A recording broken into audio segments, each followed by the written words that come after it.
নমস্কার বন্ধুরা, ভতেশ্বর study centre চ্যানেলে তোমাদের স্বাগতম। অবশেষে গভর্নমেন্ট অফ ওয়েস্ট বেঙ্গলের তরফ থেকে জয় বাংলা পেনশন স্কিম অর্থাৎ বৃদ্ধ ভাতার ফর্ম ফিল আপ শুরু হয়ে গেছে। তো তোমাদের বৃদ্ধ ভাতার ফর্ম ফিল আপ করার জন্য কিভাবে তোমরা ফিল আপটা করবে একদম নির্ভুলভাবে, সেটাই আজকের ভিডিওর মাধ্যমে থাকছে। এবং তোমাদের বলে রাখি, 15 তারিখ মানে আজকের ডেট, 16 তারিখ এবং 17 তারিখ, এই তিনটে ডেটে জনকল্যাণ যে শিবির বসবে বিভিন্ন ব্লকে, বিভিন্ন যে জেলা অফিসে, সেখান থেকে তোমরা এই ফর্মটা পেয়ে যাবে এবং সেখানেই তোমাদের ফর্মটা জমা করতে হবে। কিন্তু এই প্রকল্পের সুবিধা পেতে গেলে তোমাদের যেটা করতে হবে, নির্ভুলভাবে ফর্ম ফিল আপ। তো চলো আজকের ভিডিওর মাধ্যমে তোমরা কিভাবে নির্ভুলভাবে ফর্মটা ফিল আপ করবে সেটাই তোমাদের দেখাবো। এছাড়া তোমাদের কি কি ডকুমেন্টস তোমাদের রেডি রাখতে হবে এই আবেদন করতে গেলে সেটাও তোমাদের বলবো। তো চলো, তো প্রথমে দেখতে পাচ্ছ এই হচ্ছে তোমাদের ফর্ম, যে ফর্মেতে তোমাদের একটি পাসপোর্ট সাইজের ছবি, অর্থাৎ যে বেনিফিশিয়ারি, যে এই বৃদ্ধ ভাতার সুবিধাটা নিচ্ছে, ঠিক আছে, সে মেল হতে পারে, ফিমেল হতে পারে, কোনো অসুবিধা নেই। তো তাকে তার ছবি এখানে লাগিয়ে দিতে হবে এবং পাসপোর্ট সাইজের ছবি, এবং ছবিতে তোমাকে একটি সই করে দিতে হবে, সেটাই হচ্ছে সেলফ অ্যাটেস্টেড ফটোকপি। আচ্ছা, তোমাদের ফর্মটা ফিল আপ করতে হবে, ইংলিশে ফিল আপ করবে এবং ব্লক লেটারে ফিল আপটা করবে। আচ্ছা, তো ফর্মটা শুরু করছি ফিল আপ করা। তো দেখো প্রথমে যেটা বলছে সেটা হলো অ্যাপ্লিকেশন ফর, অর্থাৎ যে আবেদন করছে সে এসসি ক্যাটাগরি থেকে না এসটি ক্যাটাগরি থেকে। যদি এসসি ক্যাটাগরি থেকে হয়ে থাকো তাহলে সেখানে টিক দেবে, যদি এসটি ক্যাটাগরি থেকে হয়ে থাকো তাহলে সেখানে টিক দেবে। ওকে, এরপরে হচ্ছে পার্সোনাল ডিটেলস, যেখানে হচ্ছে বেনিফিশিয়ারি নেম, অর্থাৎ যে আবেদন করছে সেই আবেদনকারী তার নাম এখানে সম্পূর্ণ ক্যাপিটালে, তার জেন্ডার সে মেল না ফিমেল সেটাতে গিয়ে টিকটা দেবে। তারপরে তার date of birth, day, month, ইয়ারে মেনশন করতে হবে। এজ অ্যাজ অন 1/1/2026 হিসাবে তার বয়স কত হচ্ছে সেটা কিন্তু এখানে উল্লেখ করতে হবে। তারপরে তার বাবার নাম, তার মায়ের নাম এখানে উল্লেখ করতে হবে। তার কাস্ট, সে এসসি থেকে না এসটি থেকে সেটা এখানে টিকটা দিতে হবে। এরপরে হচ্ছে রিলিজিয়ান, সে হিন্দু, মুসলিম, খ্রিস্টান, বৌদ্ধ, কোন রিলিজিয়ান থেকে বিলং করছে সেটা এখানে মেনশন করতে হবে। ম্যারিটাল স্ট্যাটাস, অর্থাৎ যদি সে অবিবাহিত হয়ে থাকে তাহলে এখানে টিক দেবে, যদি বিবাহিত হয়ে থাকে তাহলে এখানে টিক দেবে, যদি উইডো হয়ে থাকে, উইডোয়ার হয়ে থাকে বা সেপারেটেড হয়ে থাকে তাহলে সেটাতে টিক দেবে। তারপরে হচ্ছে স্পাউস নেম, অর্থাৎ যদি কোনো বিবাহিত পুরুষ হয়ে থাকে তাহলে তার স্ত্রীর নাম, যদি কোনো বিবাহিত মহিলা হয়ে থাকে তাহলে তার হাজবেন্ডের নাম এখানে উল্লেখ করতে হবে। তারপরে হচ্ছে মান্থলি ফ্যামিলি ইনকাম, অর্থাৎ তোমার পরিবারের যতজন সদস্য রয়েছে সবার মিলিয়ে তোমার মাসিক ইনকাম কত সেটা এখানে উল্লেখ করতে হবে। এরপরে চলে যাচ্ছি পার্সোনাল আইডেন্টিফিকেশন নাম্বার, যেখানে তোমাদের কাস্ট সার্টিফিকেটের নাম্বার, অর্থাৎ যে বেনিফিশিয়ারি তার কাস্ট সার্টিফিকেটের নাম্বার উল্লেখ করতে হবে। ডিজিটাল রেশন কার্ডের নাম্বার এখানে উল্লেখ করতে হবে। AHLTIN এটাও কিন্তু ডিজিটাল রেশন কার্ডের পার্ট, যদি এটা থাকে তাহলে দেবে, যদি না থাকে ছেড়ে দেবে, কোনো স্টার নেই তাহলে কোনো দরকারও নেই। এরপরে হচ্ছে আধার নাম্বারটা মেনশন করতে হবে, ভোটার কার্ডের নাম্বার মেনশন করতে হবে। তারপরে হচ্ছে CAA অ্যাপ্লিকেশন স্ট্যাটাস, যদি তুমি অ্যাপ্লিকেবল হও তাহলে এক্ষেত্রে তুমি যদি অ্যাপ্লাইড করে থাকো তাহলে এখানে অ্যাপ্লিকেশন নাম্বার, আর যদি তোমার ইস্যুড হয়ে থাকে তাহলে এখানে সার্টিফিকেটের নাম্বারটা এখানে লিখতে হবে। তারপরে হচ্ছে যদি ডিলিট হয়ে থাকে তোমার SIR 2026-এ, তোমার নাম যদি ডিলিট হয়ে থাকে এবং কেস পেন্ডিং ইন ট্রাইব্যুনাল, তাহলে কিন্তু সেটা উল্লেখ করতে হবে। যদি সেটা হয়ে থাকে তাহলে এখানে ইয়েস করবে এবং কেস নাম্বারটা এখানে উল্লেখ করতে হবে। আর যদি SIR 2026-এ তোমার যদি ডিলিট না হয়ে থাকে তাহলে এখানে নোতে গিয়ে টিকটা দিবে। তো তারপরে হচ্ছে প্যান কার্ডের নাম্বার, তো যদি প্যান কার্ড থাকে দেবে, যদি প্যান কার্ড না থাকে ছেড়ে দেবে, ঠিক আছে। এর পরবর্তী হচ্ছে কন্ট্যাক্ট ডিটেলস, তো কন্ট্যাক্ট ডিটেলসে প্রথমে হচ্ছে স্টেট ওয়েস্ট বেঙ্গল, তারপরে অ্যাসেম্বলি কনস্টিটিউয়েন্সি কোন অ্যাসেম্বলি থেকে বিলং করছে তো সেই অ্যাসেম্বলিটা দিতে হবে, নামটা উল্লেখ করতে হবে।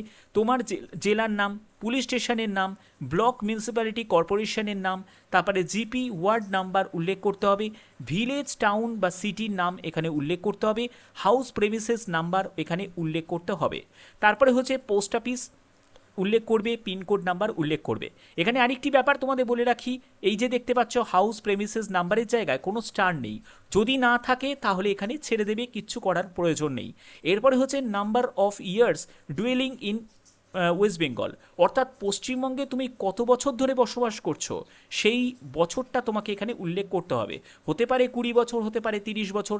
তার জন্য তোমাদের যখন রেসিডেন্সিয়াল সার্টিফিকেট তোমরা তোমরা পঞ্চায়েত প্রধানের কাছ থেকে বা এখানে মিউনিসিপ্যাল কর্পোরেশনের যে পৌর প্রধানের কাছ থেকে বা কাউন্সিলরের কাছ থেকে যখন তোমরা একটা রেসিডেন্সিয়াল সার্টিফিকেট বানাবে, সেখানে দেখবে তারা জিজ্ঞেস করবে যে তুমি কত বছর লিখবে। তো সেখানে তুমি যদি 20 বছর ধরে এখানে স্থায়ী বাসিন্দা হয়ে থাকো, তাহলে 20 বছর এখানে মেনশন করে দেবে।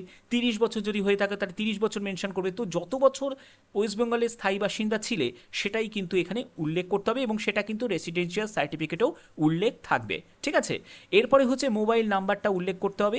তারপরে হচ্ছে ইমেল আইডি যদি থাকে দেবে, না থাকলে ছেড়ে দেবে, কোনো অসুবিধা নেই।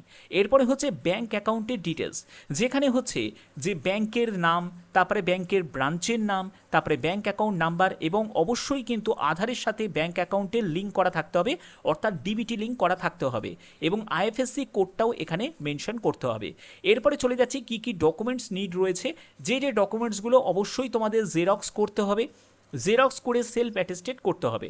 অর্থাৎ তোমাদের প্রথমে জেরক্স করলে ডকুমেন্টটা, তারপরে হচ্ছে একটি তোমাদের সেলফ অ্যাটেস্টেড বলে এরকম লিখবে এবং এখানে নিচে সই করবে এবং ডেটটাকে মেনশন করে দেবে। ঠিক আছে, ওটাই হলো সেলফ অ্যাটেস্টেড। তো প্রথমে দেখো তোমাদের যেটা দিতে হচ্ছে পাসপোর্ট সাইজের ছবি, যেটা হলো তোমাদের এই ফর্মেতেই যে পাসপোর্ট সাইজের ছবির জায়গা রয়েছে, তো পাসপোর্ট সাইজের ছবি দিলে। তারপরে হচ্ছে কাস্ট সার্টিফিকেট, তোমাদের কপি অফ কাস্ট সার্টিফিকেট দিচ্ছ। ডিজিটাল রেশন কার্ড থাকলে সেটা তোমাদের দিতে হচ্ছে। আধার কার্ডের সেটা তোমাদের দিতে হচ্ছে। ভোটার আইডি কার্ড সেটা দিতে হচ্ছে। রেসিডেন্সিয়াল সার্টিফিকেট তোমাদের অলরেডি বলে দিলাম রেসিডেন্সিয়াল সার্টিফিকেট কোথায় পাবে, তোমরা কাউন্সিলরের কাছ থেকে পেয়ে যাবে, পৌর প্রধানের কাছ থেকে পেয়ে যাবে, পঞ্চায়েত দপ্তর থেকে সেখান থেকেও তোমরা পেয়ে যাবে। তো সেটা দিচ্ছ, টিক দেবে। তারপরে হচ্ছে ইনকাম সার্টিফিকেট, সেটাও তোমাদের দিতে হবে। তারপরে ব্যাংকের পাসবইয়ের ফ্রন্ট পেজটা, একদম সামনের যে পাসবুকের যে পেজটা, সেটা তোমাদের দিতে হবে।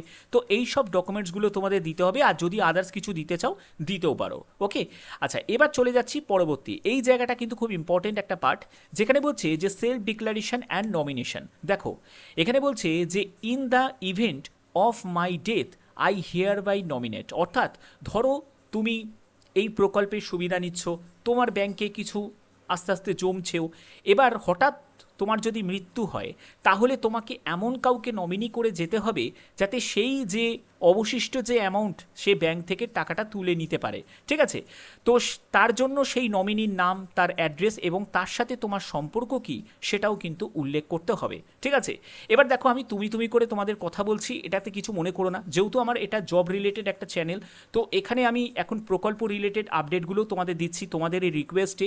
তো তার জন্য আমার একটা অভ্যেস হয়ে গেছে, এটাকে কেউ খারাপভাবে নিও না। ঠিক আছে, তো যাই হোক, এর পরবর্তী হচ্ছে এখানে দেখো 3 নম্বর জায়গাটা যেটা বলছে সেটা হলো যে যদি তুমি কোনো সেন্ট্রাল গভর্নমেন্ট, স্টেট গভর্নমেন্ট বা লোকাল কোনো অ্যাডমিনিস্ট্রেটর বা গভর্নমেন্ট এডেড অর্গানাইজেশন থেকে কোনো পেনশনের কোনো সুবিধা যদি পাও প্রেজেন্টলি, এর মধ্যে দেখো লিস্টগুলো দেওয়া রয়েছে, তাহলে সেটাতে তুমি টিক দেবে, তাহলে কিন্তু এই প্রকল্পটা তুমি আর পাবে না।